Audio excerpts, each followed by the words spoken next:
Hey y'all, we're back here with the Bookly Blessed podcast, and the guy sitting here on the screen with me is my very own dad, Dennis Denke.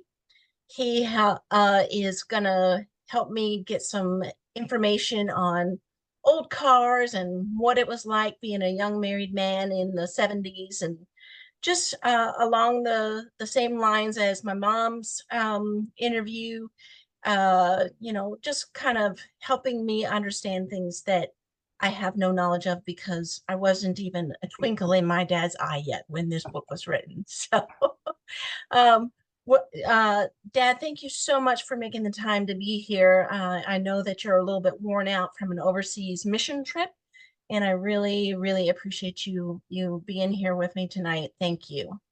Well, I consider it an honor to be able to be with you, honey. I really thank you for asking me. This is a pleasure for me. So thank you. Great. All right. Uh, as I explained to Mom, my questions probably feel like they jump around a bit, but again, when I am writing these questions down for my interviews, I'm writing my book and then I'm like, ooh, I should ask someone who probably knows that answer. And quite often, especially with this book in particular, it's you or it's Mom or Uncle Rudy or Aunt Patty, just people who lived through that time in American history and know things that I clearly have no experience with. You mean to say you think we're old?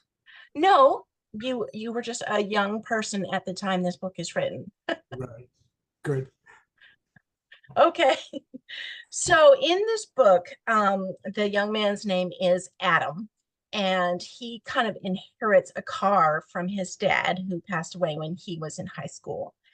And the car's name is Betty. And yes, the car's name is heavily influenced by the cartoon character Betty Boop.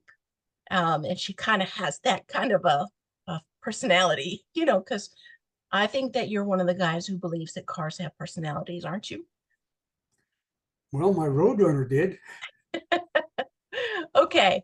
So I kind of had this image of what Betty was, and I went and Googled that image of what I thought the car was, and I asked people, what is this car? And you were one of the ones that I asked years ago. I've had this story for 25 years, since Tybee was 3 years old. Right. And so you probably answered this question 10, maybe 15 years ago. And now we're revisiting it again and we're recording it, and it's going to be a podcast and we're going to be an international sensation. Okay. Well, I'm ready Okay. for it. So you were one of the people who identified Betty as being a 57 Chevy Bel Air, correct? Correct. Yes. Yeah, okay. And so one of my questions was, because in this book I do describe the interior of Betty, and I asked you, was the interior generally in that make or even year, um, inside of a car, was it leather or vinyl? Usually like a red color. Usually back then they had what they called what is fuzzy material. It's not a fleece, but it was that type of material. I can't remember what they call it. Okay. Leather was years down the road yet, as far as I knew. Mostly vinyl, Okay. and it matched the color of the car, so it wasn't red or black, but depending upon the car. So to answer your question, as I recall, they were mostly vinyl, and this I wish I could remember what they called this fuzzy stuff, but it was, yeah. Anyway, I can't remember what it's kind of like a fleece, but not really. So even back in, the late 50s, leather would be considered more of a luxury material. Oh gosh, yes. In fact, I don't recall seeing a leather interior until I saw my first Lincoln Continental, which was like in the 60s. And Okay.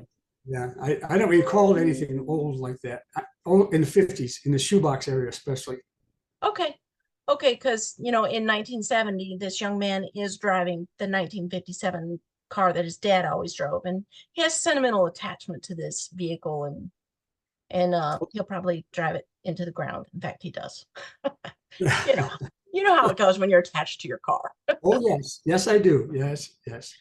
Um, I I kind of asked Nate this, and for anyone who's listening, background, my husband Nate was a mechanic in the Army and is a car guy himself, but not really so much with the classic cars.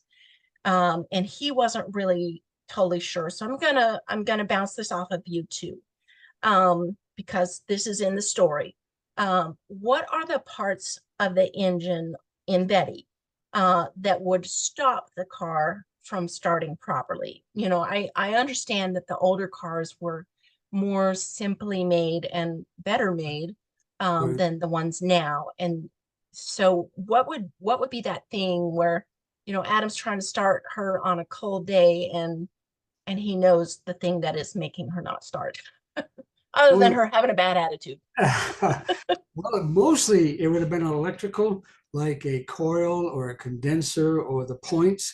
Back in those days, they had points instead of all this electronic ignition and stuff. Especially on a cold day, it would have probably more than likely been something electrical, like in the spark plugs or the coil or the points or something like that. More than Okay, likely. I'm gonna write that down real quick. You said points, The coil, uh, coil. mostly it could have been a bad starter motor. All these things are issues, electrical issues, and that would have been probably the first thing to look at is an electrical issue, like a starter or condenser or points or anything, coil. Condenser was the other one you said. And I'm sorry if I'm springing a question on you that you didn't get to preview, but kind of a follow on to that one. Did you ever have a car where you regularly had to go up under the hood and jiggle with it and coax it into doing what it's supposed to do? Yeah, well, after a while, Mom and I had a 62 Mercury Comet. Enough said. People who know, right? Yeah, people who know would know. Yes, exactly. That was probably the car that I had the most trouble with. Uh, Before I had my own car, I would think my dad had a 56 Chevy station wagon, and it had gone through my dad, it had gone through my brother, and then it was handed down to me. And by the time it got to me, it was very, very tired. So having a lot of trouble with that. Yeah, but I'd kick the tires and scream at it and would start. Yeah. Do you remember that Mitsubishi Tredia that you helped me get? And I would stop at the stoplight and it would catch on fire. Yes, I prayed a lot for you with that car, dear. Oh Lord. Oh Lord. Okay, we all have to have one of those in our past, and if we don't, I then we haven't ever driven. That way you appreciate the good ones when you get the good ones. Absolutely, absolutely. Um, what kind of we're still talking about Betty and Yeah.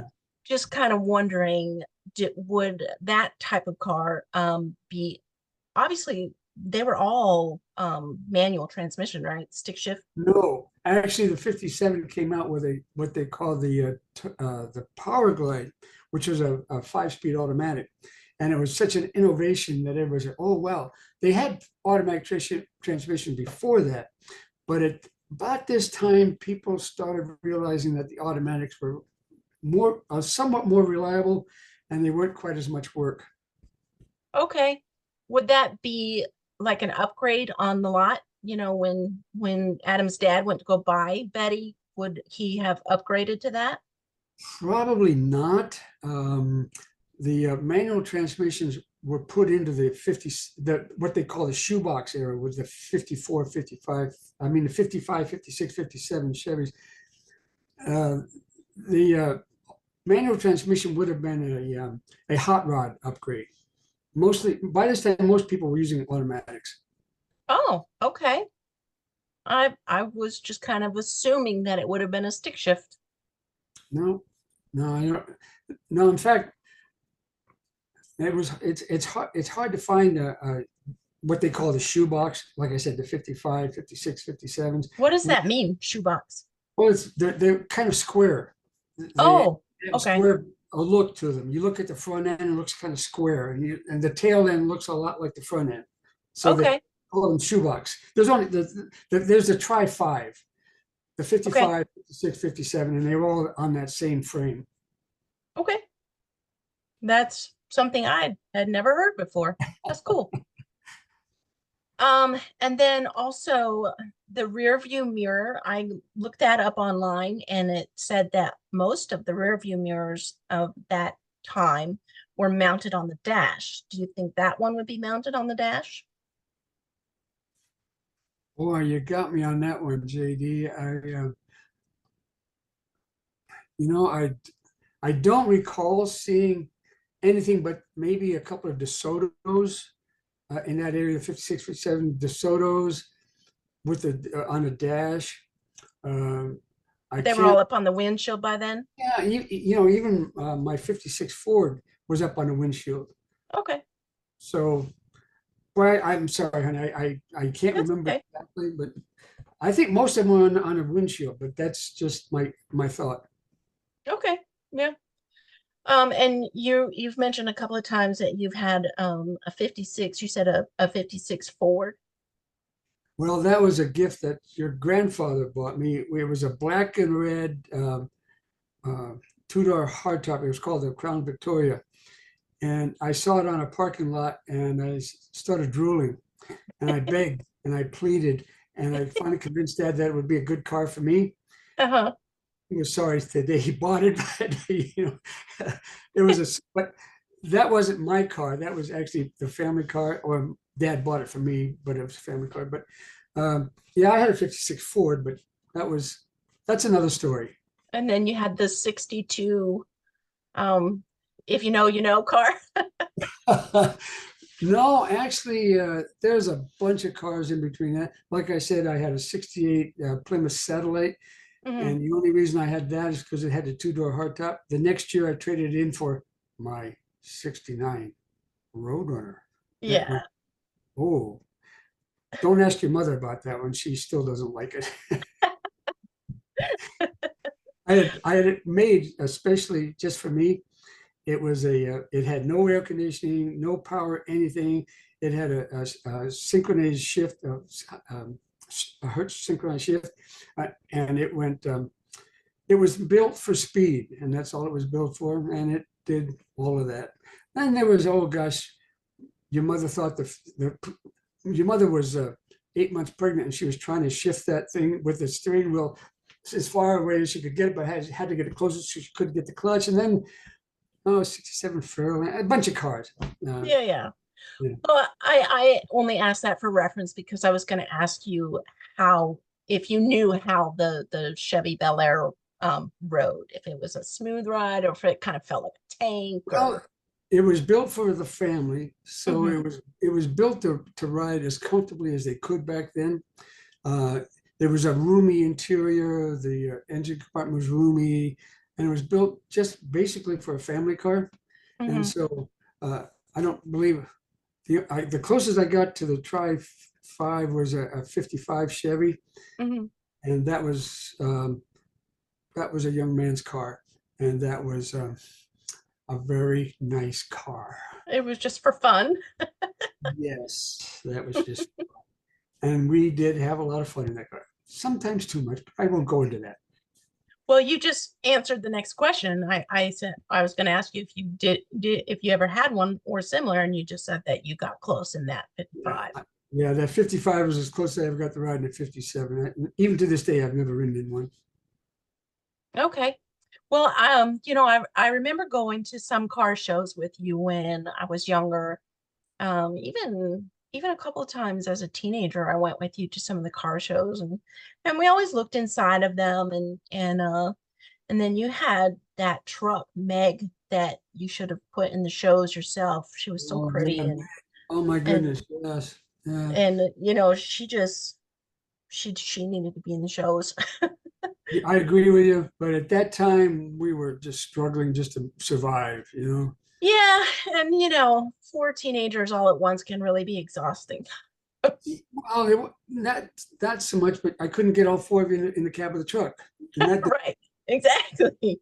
And I think, me and probably Jeff, we were the only ones you could drag to the shows anyway. right. Uh, Well, you do remember, as a side note, I don't know if you want to go into side notes now, but No, you go ahead.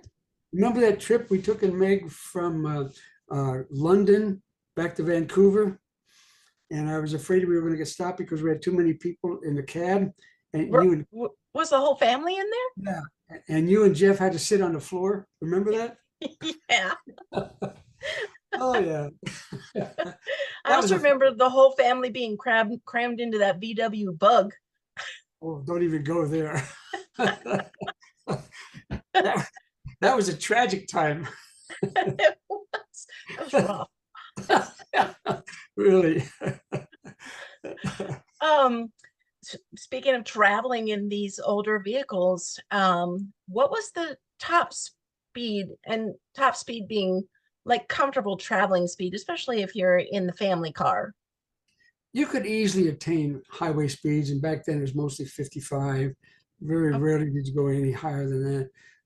Most of the cars had speedometers that read 120, but I mhm. don't think you'd want to push any of those cars that, unless they were built, if they were hot rod or something, or they had something done to them. But they Yeah, were not built for speed. They were built as family cars to get families back and forth. So yeah, because most people had one back then, a family. yeah, right. Yeah. Yeah. Okay. Um, I asked that because there is a cross-country trip, and I do mean coast to coast, tip to tip, Yeah. uh, in Betty, and I kind of did the math and figured that 50 might have been the speed Betty wanted to go. Well, Betty would have been able to do it no problem because they were built to be comfortable and durable. And that was one of the biggest things those box cars, shoebox had to go. They were built reliably. I've heard many people talk about driving their 55, 56, 57, several 100,000 miles. So, Yeah, they were built for that. yeah. Well, her life before that was really just going back and forth to work and the grocery store and church. So she probably didn't have a whole lot of miles on her, even though she was almost 20 years old. Yeah, probably not. Yeah. Yeah. Um, and then also because we meet Betty in the throes of winter in Maine, Oh, I gotta know, did she have heat? Could she keep her people warm? that is a very good question. As I remember, my dad's station wagon had heat. So Betty must have had heat. I would think. I would think so. Yeah, I'm pretty sure she did. Yeah. I'll bet AC didn't show up for quite some time after that, but I would No, quite think a bit. heat would be necessary. And I couldn't they think, just use like engine heat for that? well, they had a radiator and the heat went through the heater and all that sort of stuff. And I don't know the technical issues of it, but it would have been it would have been an early model heater, obviously not like we have today by any means, but you could adjust the fan and get the heat a little bit hotter or a little colder, whichever you prefer. So, I mean, she would have had a heater for sure. Okay, okay. And then I think that that pretty much answers my questions about the car. And then we're going to move on into some more of the of your personal experiences during the 70s. Okay. Sure, absolutely. Oh, okay. Um, and then for my listening audience, my dad was in the Navy during the Vietnam era.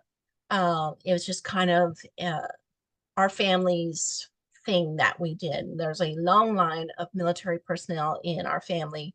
And so it really should be no surprise that I myself, even though I was raised, to be a lady and to try to behave as a lady, didn't really work out, but No um, comment. I do appreciate your service, Dad. Thank you for serving our country, especially during that time when it really wasn't the most popular thing. And I would like to apologize on behalf of my people, my American people, if you were not treated as you should have been with honor when you came home. So thank you for serving during a rough time in our history. Well, you're very welcome. I was glad I was able to do it. Um, on that note, I wanted to ask you about your experience in the Navy during Vietnam. Joining the Navy, were you drafted or did you volunteer? Right out of high school, your grandfather demanded that I go to college. Um, I was not doing very well. As an example, my GPA my first semester in college was 1.64. So And sometimes you showed up to class and breathed there? sometimes I did, and sometimes I was out doing other things. Then I decided that the University of North Dakota was not my place to be. This is a long story. I'll try to make it shorter. Oh, you're fine. So I decided to switch back to University of South Dakota so I could be closer to home and maybe a little bit under more authority. And I showed my grades to Dad. I wasn't going to show him. He said, "Well, we were on our way back to South Dakota." And he said, "Let me see your grades." I said, when we get home, Dad. When we get home." He said, "No, no, I want to see now." So he did what, I don't know if you can see this or not, but he looked at my grades like this. He looked at me. He looked at me. "I'm not paying for this." I don't So blame him. it was I tried to go back to New Jersey to work with my uncle. That didn't turn out. The thing that made me join the Navy more than anything was I got back from my trip to New Jersey and I got into a home at South Dakota, and I was getting interested in soap operas. Ew. Ew. And I said, this is not going to happen. So I didn't want to live in a foxhole. I didn't want to get shot at. And I figured, well, I'll just join the Navy. And unfortunately, that's the best option. The best story I have about that.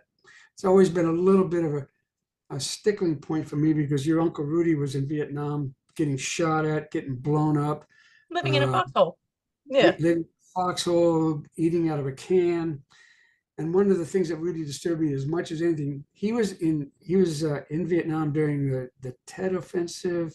Anyway, one of those big offensives. And I knew what he was going through, and it just tore me up. We were getting what they call a at sea replenishment off of one of the bigger ships. And while he was eating out of a can, I was eating steaks and ice cream. That's always bothered me a little bit. But anyway, that's how I joined the Navy. Okay. And I was gonna say, I have listened to your stories over the years of your experiences in the Navy, and I understand that, it probably wasn't your favorite time of life, but I would like to try and focus on some of your better memories, like your best day, the most exciting time that you had in the Navy. One of the best days I had was towards the end of my career. And the Navy has what they call an ORI, which means an operational readiness inspection.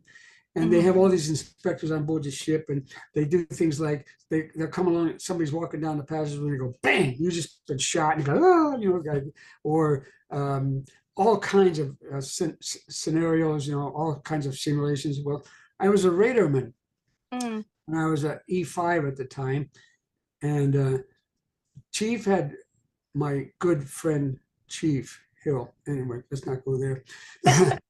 He had assigned me to do what we call the surface picture, and I was tracking a submarine and trying to stay in formation with the other ships. And we had a man overboard drill and all this stuff. It's all simulation, of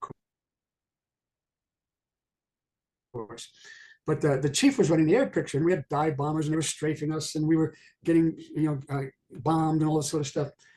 Well, at the end of the ORI, they all go down to the officers' wardroom, and all the officers on the ship, all the officers of the ORI were down there.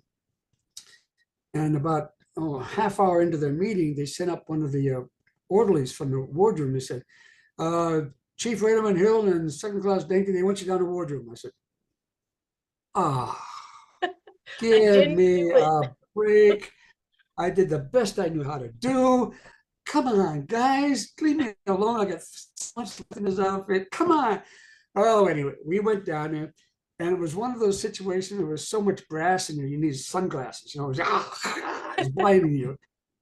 And so we're sitting in the way back, and in the Navy, one of our highest officers, shy of an admiral, was a captain. That would be a four striper, which would be a colonel in the Army, I believe.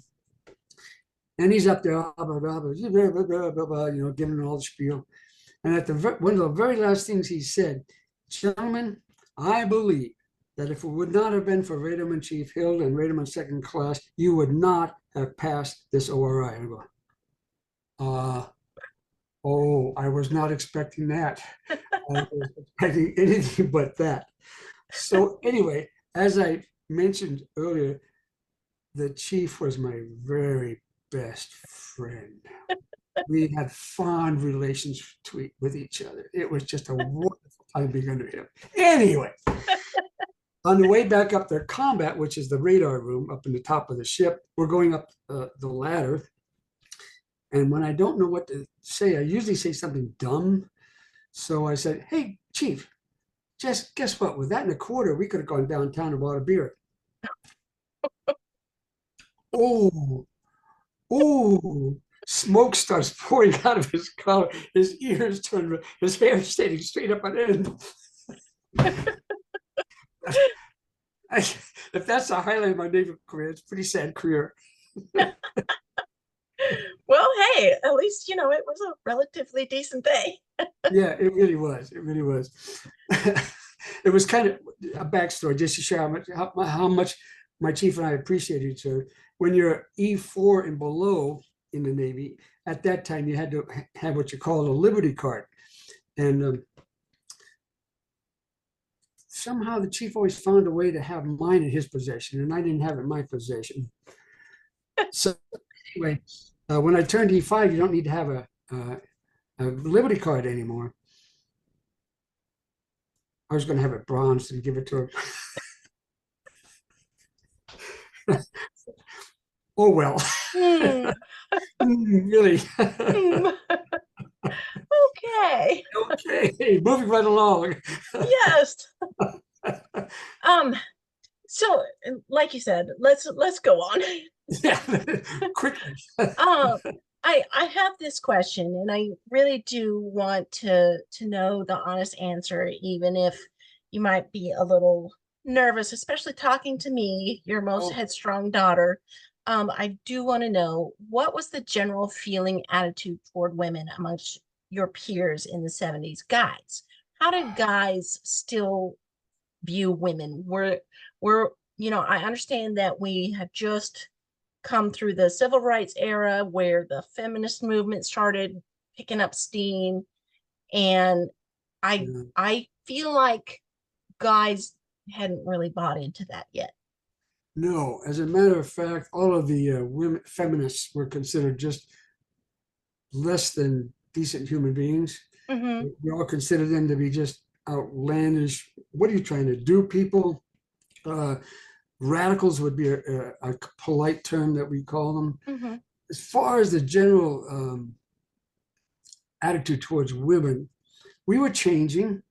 I mean, we no longer asked our wives to walk 3 feet behind us with their heads humbly bowed. As sweet and demure as my beautiful mother is, I don't think she would have tolerated that.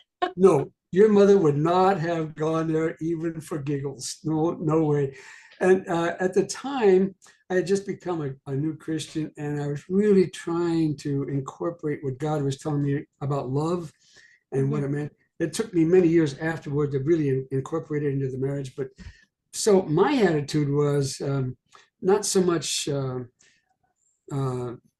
what's the word? What would male chauvinist type thing, but kind of leaning more towards the beautiful people that women are and the beautiful spirits. I mean, I wasn't fully comprehending all that, but I was kind of tending that way.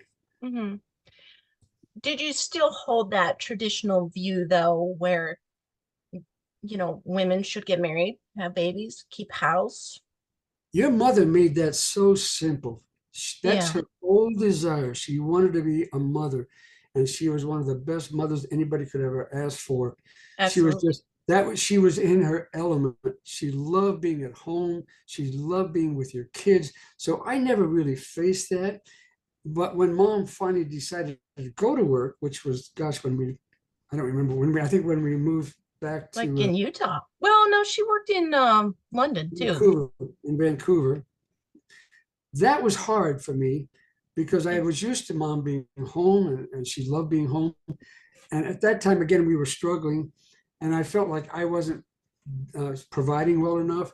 And I think that was more the point than her going to work. That bothered me a lot. And so I guess it was never really an issue where I thought mom wanted to be. I wanted her to be where she wanted to be. And she loved being with you kids. That was her whole heart's desire. So she made it easy for us to let her stay home. Yeah. Us kids definitely won the mom lottery for sure. Oh, you sure did. You guys, you were blessed beyond words. So praise God. Absolutely.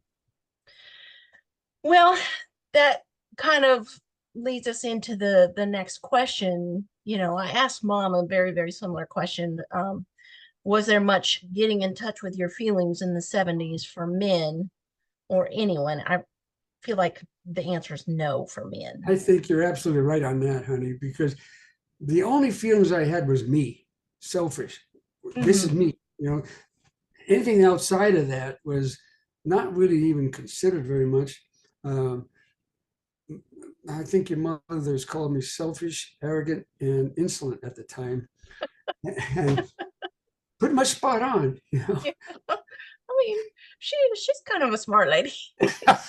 Let's move on to the next question, shall we? Okay. You know, I asked that because going back to our legacy of military service in our family, Adam does end up as a POW eventually. And that's based on Grandpa being a POW in World War II, yes. But I'm kind of combining that all the military stuff that's happened in our family in this one story. And so that's, you know, it all plays into the book where I felt like, you know, just recently men have been encouraged to start getting in touch with their feelings, and even there's still younger men that are like, I'm not really into that. You know. I don't think men are into that really a lot yet, you know. Yeah. I have the opportunity to fellowship with a lot of men, and it's all much the same as it's always been. That's a hard thing for a man to do, is admit weakness of any kind or any softness. Vulnerability. Yeah. Vulnerability. And men just are not comfortable with that. There are some men who are that way. I'm much more in touch with who I am as a person than I ever was before, but that's God's grace and mercy. That's all that is. Breaking down all the barriers. So to say that, I don't see men changing much, really. I mean, as far as getting in touch with their feelings goes. Yeah. Well, you know, I told that backstory because when Adam comes home, he's like, we're not talking about this. We're not, that's not going to be a thing that we talk about. And I kind of can't blame him because I can only imagine, you know, I can only imagine. Exactly. And I think that we have to only imagine because men just don't talk about stuff that is so horrific you can't imagine, you know? Well, I don't know if you want a side note on this, but I think I've told you a couple of times that I'm associated with this movement called the Word, WORD retreat. It's designed specifically for that exact thing to happen, to come and face the issues that we face as veterans, especially those who have been in combat, those who have been in difficult situations. And it's amazing the way how God can break down these barriers by just showing him that any veteran that he's loved and he's caring for, he's not alone. So having said all of that, there is places for vets to go now where there never were before, and you know, where they just had to deal with it. So anyway, there is some hope. I mean, most veterans can find hope if they look for it. Right. Absolutely. Okay. And then on that same line, I asked, was there much talking things out, even between married couples, you know, and I just don't think there was. No, there wasn't. We just, you know, mom and I are still struggling with talking things out, which has been a real blessing for us in the last several years. We've been able to confront each other and talk to each other. But, Mhm. you know, back then, hey, my dad was not well, you guys knew a different grandfather than I knew as a father because he was a softie to you guys. But to me, he was pretty stoic, you know. Yeah. Um, So Well, anyway, hearing that, that's the grandpa I knew growing up. But then when I go back and read all those letters that Rebecca put together in that book, it's right. like, oh my goodness, My he was quite the age, poet. I did not know who that man was. I'm thinking, really? Who is Yeah, this guy? But you know, you had a special relationship with him. I did. You were I the one who crawled up on your grumpy old man's and tweaked his nose, and he just broke. He was like marshmallow. I feel like I've always had a very different relationship with him than all the other kids that I saw with him. I never really saw like Rebecca and Rachel and Ben with him very often, you know. So I don't know what their relationship was like with him, but I feel like, I was very blessed to have a very special relationship with my You, and my I agree with grandpa. you on that. Yes, I agree. You and Grandpa were pretty close, and that was cool. I was blessed by that. That was pretty neat. Me Anyway, too. Me too. And then when did you get saved and what was the catalyst for that? oh well, do you want the whole story or you want a short version? Just whatever works out for you and whatever you want to tell us about. Well, I think I told you this one time. I was going to a Lutheran day school, and I was in the fifth or sixth grade. And I heard God say, Dennis, I want you to be my son. I said, phooey on that nonsense, because Christians don't have any fun. They walk around with skinny black ties and white shirts and a Bible tucked under their arm and they're frowning all the time. I'm not going to do that. 10 years went by. I was able to, I knew always knew there was a God, but I was able to ignore him. Just, Navy, doing stupid high school stuff, all that sort of stuff. And then I was in the Navy and we were in Pearl Harbor. And a bunch of the guys and I decided to go down to the local tavern. And what do you do at the tavern when you're a sailor? Stupid stuff. So I decided, well, this isn't for me. I'm going to go home. I'm going to go back to the ship. And it was like about 2 o'clock in the morning. And I started walking. And I go and say, dude, where you going? I said, I'm going back to the ship. Lord came to me a second time when I was 22. He said, Dennis, I want you to be my son. Phooey on that. That doesn't, I'm drunk. What does that mean? Anyway, got out of the Navy, met your mother, we got married. And there's a special place in heaven for a man by the name of Al Porticalian. And I'd become a pseudo Christian. I knew the Christianese. I knew how to play the game and all this stuff. I made friends with a Baptist minister in the town we were living in. We moved to another town, and this Baptist minister had a friend, Al Porticalian, in this other town. And he said, you should go see those kids. They need you. Oh, okay. Al Porticalian shows up, and he wasn't going to leave until we prayed. He sat there and he sat there and he sat there, and we're going, you're tired? Yeah. He said, oh, okay, I got time. And he wasn't going to go home. So Mom, we both prayed, and just to get him out of the house.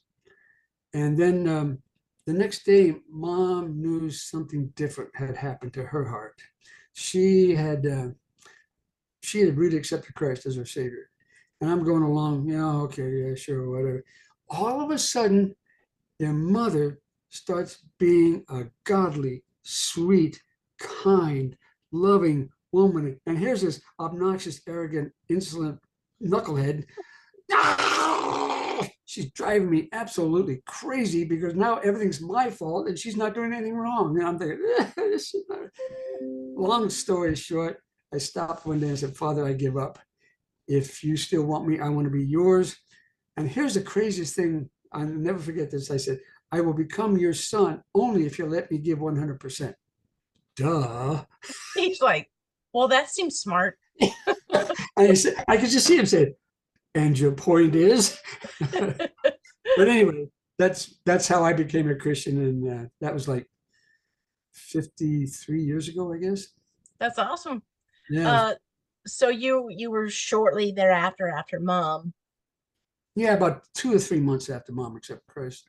That's pretty good. That's good that it was, close together like that because then there wasn't that, struggle of the unequally yoked and Oh, yes, there was. For that 3 months, it was killing me. It was driving me stark raving nuts. well, I guess you got to go a little crazy to get right. Well, it sure worked in our case. Um, that kind of just leads us into the final question that I have for you tonight. Um, was it tough or weird to be a Christian during that time? Um, or was it still normal for a man to be, reasonably godly back in that time? No, there's never been a time when it's reasonably godly, or it's good for a man to be even reasonably godly. Only in the last maybe 10 years have I noticed where men are willing to express their faith. Uh, So it was always kind of like church and God was like the woman's thing and yeah, right. take the babies to Yeah, church and we'll go to church, but you know me. Uh, I'm always just a little bit on the weird side anyway. And, I really took that prayer to heart when I said, you got to allow me to give 100% because I've been trying to give 100% ever since, not always hitting the mark, made a huge amount of mistakes, and probably as well as anybody. Um, uh, but I've well, who's always, counting? huh? Who's counting? Well, you got them listed somewhere, I'm sure. But I've always wanted to be just my whole heart's desire since I became a Christian is for the Lord to say one day, "Well done, thou good and faithful servant." That's that's the way I've lived for the last 50 some years. And like I said, I've missed the mark a lot because I was trying to do it in my own strength, my own wisdom, and this is how it should be done. And that's never the intention God had for us as his kids. He said, "Follow me and I will show you the path." Anyway, having said all that, so for me, it wasn't difficult. Um, I always felt like I was on the outside looking in on any social gathering I was in because Mhm. I didn't like the dirty jokes. I didn't like the swearing. I didn't like all of that garbage that men do. And Mhm. so, it just never appealed to me after I became a Christian. So anyway, was it hard? Yes, it was hard being weird, but I'm weird anyway, so it doesn't matter. Okay. Well, I guess I asked that question because the only context I have is, from movies and books and stuff, and you see the man saying, I'm gonna beat the devil out of you, child, and and Yeah, we're going to church, and you will not do anything aside from church on Sunday and things like that. And I know that was before the 70s, and that's why I asked that question. During the 70s, I understand that we got into that whole free love era, and everybody was trying everything and doing their own thing and um just kind of really introducing society to a godless world, unfortunately. well, honey, it's still that way more now than ever before. Uh, Hmm. we just Easter was yesterday, and we had a bunch of C&E Christians at our church. You Yeah. know, Christmas and Easter, Yeah. and Mhm. um, it's still the same way. People's attitude, if anything, has gotten a little harder Mhm. because um, the enemy's working harder to keep us all in the dark. Mhm. Um, at our particular church, I've noticed a lot of men realizing that we all made mistakes raising our children. This is the way it will be, and that's the only way it will be, type thing. Mhm. Well, anyway, um, so yeah, we can smile at it now. I've been saddened. It saddens my heart every time I think about it. But that's not the issue. I'm not. We've gone over that together before. I don't think we need to rehash that. But Yeah. it was it's still much the same, but there are people that I'm associated with who are softening their hearts. Men that would be considered hard men are now taking a closer look at the relationship with God. So Yeah. it's changing. Praise God that His Holy Spirit is starting to move mightily. So Well, there is that whole, especially people who spend a lot of time in church, the C&E Christians, the people who only come on Christmas and Easter. We should be glad that they're there, even if they only come twice a year. We should be. Yes. Yeah. I Um, and but also, you know, you know my husband, you adore him like everyone does. And yeah, God uses even a rough around the edges boy like him. yeah. God uses him mightily, and it's really awesome to watch. And I'm not gonna be able to say much more because I'm gonna get choked up. Well, let um, me say it for you. it and it all goes back to that we can't all be a hand, we can't all be a foot, we can't all be an ear. Right. um we have to use our gifts the way God gives them to us. And Amen. Nate's gift is standing around the barbecue pit and talking, and then the next thing you know, this special forces guy is pouring out his guts to him, You you did. know. And then they're praying, and and then all of a sudden, oh, God's around the barbecue pit too. you Let know let me just expand on that just a little bit, if you don't mind. Like you said earlier, I just got back from this trip to Sri Lanka. Excuse me. And it was a mission trip, but the people that I was with, I was very much aware of. All I was there for was to fill a slot on a team. hmm And these guys, uh, when they preach, "Rah, rah," and I don't like being screamed at. yeah, Most people that I know don't like being screamed at, but these yeah, people are effective. yeah, When I think, did I tell you that we've ministered to 500 widows and 100 of hmm them accepted Christ? yeah, How can I argue about that? But what the Lord was, through mom again, what the Lord was telling me was, hey, I'm not those people. yeah, He's going to use me the way I am. He built me the way he built all of us in a specific manner. And, you know, praise God. And that's where I'm at. I'm not going to be a yeah, screamer. I'm not going to roll down the aisles and jump over pews and all that stuff. I won't do it. So right, anyway, I agree with you 100%. God uses us where we are. absolutely. And my gift, one of them, is the books, these books that I write. And Mom and I were talking about how my characters are far from perfect. and Okay.